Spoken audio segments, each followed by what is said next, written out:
when I think about this one appears.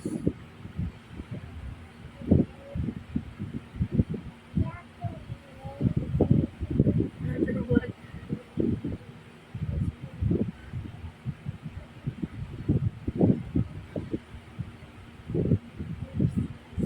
So like, pag sa Tagalog, instead of hold still, wag mong gagalawin. Yun.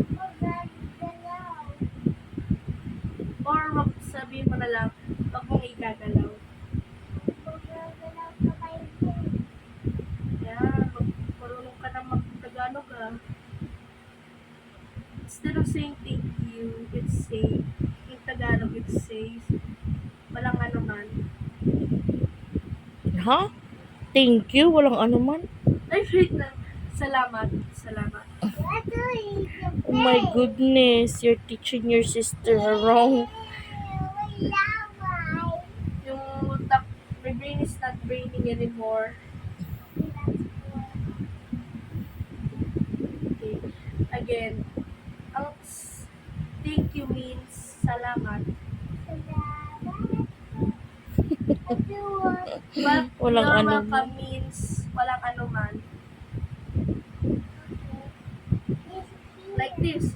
Salamat po. Walang ano man. No, you don't need to copy me. You should respond what I'm saying. Like, salamat po. Okay. Tuturuan pa kita bukas. There are plenty of time tomorrow. You need a nipper. What mama uses to nail cutter or fingernails. The free edge. No, I don't wanna blow because your allow is there.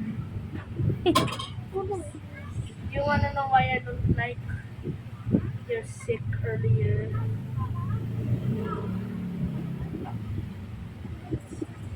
No.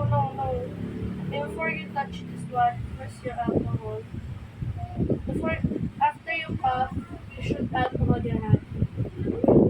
You should sanitize your... Alcohol! Bakit ka na ba si Mama? Pwede ka nang bumaba? Saan tayo malaro? Parang gusto ko dito eh. Bakit? Sige.